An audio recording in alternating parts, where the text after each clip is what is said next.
গোপীনাথ মিলি এই বাঘে খাই গোটেই পৃথিৱীয়ে জানিছে আপুনি ক'ত আছে কোনখন পৃথিৱীত আছে আপুনি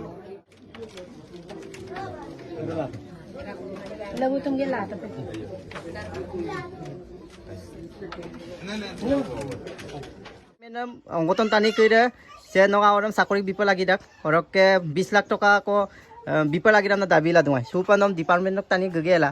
নরম হেল্প দুনে হেল্প মানে baru tu ngajari ko gela bima nalu suge ma siloi na gedangai porosto subako ko ba sori na na dan na subaru sa ko te bola na bitas আচ্ছা okolong ko jiten ko ipag gela bit মানে আজারি কলো হয় দেব হয় dung rok amda ko bengo maru na ngo ko sa hari ko ilama bo mulo bon kilama bo mulo ngono o kayen to jey kina ngolung akhir bat ko turak dulay amda bimulo jadi sakorda ko mai okay ako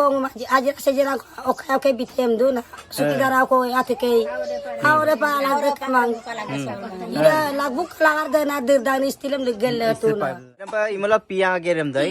sungoluk ka jo 4 दिन 5 दिन ki rupa sinamai 5 दिन ki ru acha bumtu ngolka 5 दिन ya karjo hosi okom sin ilama ngolka mibu agoma igelanga ilai so noluk porial bor ko bada bikoy luposutu bone hoi nam do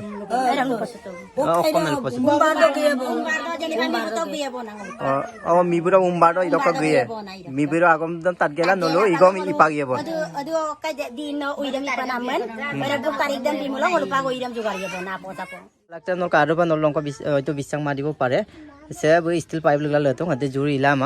নক্কামি De কাউকা ngoko মন্ত্র মিলি আচ্ছা সে নক বাবু তো অর্টাত হই গল এনেকুৱা এটা ঘটনা তো বাবু মাদাগম পাংকম আব ন সরকার অকম নাফিল করি ngoto soke mebon ngoko to babu jingo kam bondo bugo monna boy ngowalak se tu dur pa maru bona oka jiman tu isilo gajiam siling molenge ngol dontani ai oka babu su sikangai bong so sidak pisot ka ngolono ajirang ka molloen jor ka manalak soki okare mong luduna rega mampak aru sorkare pak ngom ji kuno bijang ko mogel bib lagi da এইটো পাতোতে অলপ খৰচ লাগে এইটো আপোনালোকে কিন্তু চাই দিব লাগিব এইটো তেওঁলোকৰ মাকজনী ইমান কান্দিছে মানুহজনী মানে তেওঁলোকে আৰু বিয়েৰো কৰিব নোৱাৰিব তো আৰু সেই পইচাটো আৰু সকামত লগাব নোৱাৰে ন আৰু ল'ৰাটো মানে সেই এটা গোলাঘাটতে পিঠানি বুলি আমাৰ এখন এটা টি ফেক্টৰী আছিলে তাতে কৰি আকৌ তাৰ মানে সেই আৰু হাতটো হোৱাটো মেচিনত লাগি মানে এইটো এটা আৰ্ডিঅ' হৈছিলে আৰ্টিফিচিয়েল কিবা লাগি আছে এইটো পাৰিলে অকণমান আপোনালোকে চাই দিবচোন ক'ৰবাত কণ্টেক্টুৱেল মিলাবলৈ যদি পাৰে তাত চলিবলৈ মানে উপায় পাব দেই এই দুটা কথাই মই আপোনাক ক'লোঁ আপুনি অকণমান টেক আপ কৰিব নেকি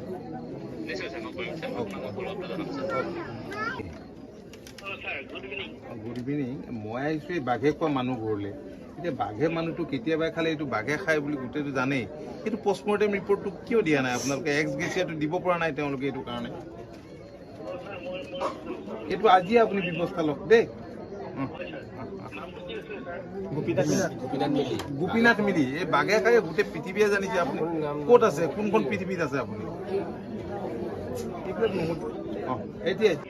গুড ইভিনিং মই আহিছোঁ এই বাঘে খোৱা মানুহ ঘৰলৈ এতিয়া বাঘে মানুহটো কেতিয়াবা খালে এইটো বাঘে খায় বুলি গোটেইটো জানেই এইটো পষ্টমৰ্টেম ৰিপৰ্টটো কিয় দিয়া নাই আপোনালোকে এক্স গেছিয়াটো দিব পৰা নাই তেওঁলোকে এইটো কাৰণে এইটো আজিয়ে আপুনি ব্যৱস্থা লওক দেই গোপীনাথ মিলি এই বাঘে খাই গোটেই পৃথিৱীয়ে জানিছে আপুনি ক'ত আছে কোনখন পৃথিৱীত আছে আপুনি ধৰাব নোৱাৰি নেকি এইটো চিঞ্জৰা পাৰি পাতি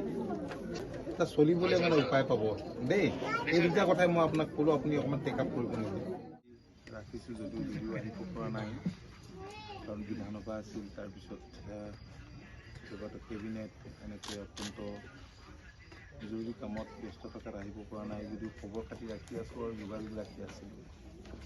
তো আজি আহিলোঁ মোৰ সৈতে ভিডিঅ' আৰু বহুতখিনি আহিছিল গোপীনাথ মিলিৰ বাঘৰ আক্ৰমণত মৃত্যুৰ খবৰটোৱে আমাক অত্যন্ত মৰ্মাহত কৰিছে আৰু উদ্বিগ্ন কৰিছে এইকাৰণেই যে কাজিৰঙাৰ পৰা যথেষ্ট দূৰত এই অঞ্চলত বাঘৰ আক্ৰমণত এনেদৰে মৃত্যু হোৱা ঘটনাটো আমি সহজভাৱে ল'ব পৰা নাই।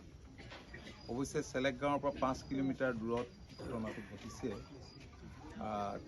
মহৰ খুটি আছে বুলি আমি ঘটনাটোৰ দিনাই জানিব পাৰিলোঁ। স্থানীয় চুচেন আৰু বেলেগৰ পৰা কামানেও মাজে মাজে ফোন কৰি আছে। আৰু ঘটনাটো ঘটাৰ পিছতেই মই প্ৰশাসনৰ লগত যোগাযোগ কৰিছোঁ আৰু খুব দ্ৰুততাৰে যাতে মৃতদেহ উদ্ধাৰ কৰিব পৰা যায় তাৰ কাৰণে যাৱতীয় ব্যৱস্থা ল'বলৈ কৈছিলোঁ। আৰু সেইমতে ফৰেষ্ট পুলিচ প্ৰশাসন আৰু আমাৰ প্ৰশাসনৰ ব্যক্তি চাৰ্কুল অফিচাৰ আহিছিল।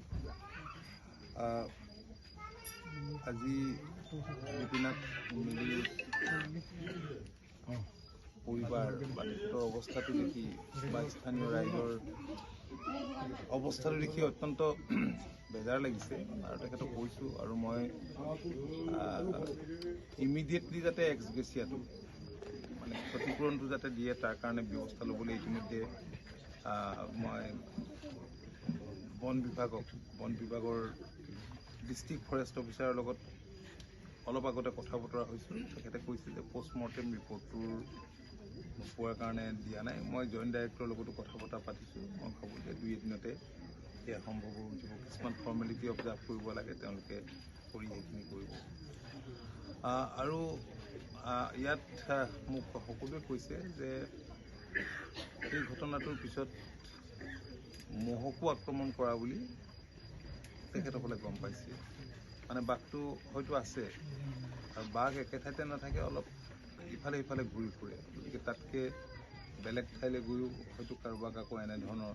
আক্ৰমণ কৰিব পাৰে। সেইটো এটা আমাৰ কাৰণে উদ্বিগ্নতাৰ বিষয়। সেই ক্ষেত্ৰত তেওঁলোকে কৈছে যে আমি কেমেৰা সকলোফালে ফিট কৰি ৰাখিছোঁ আৰু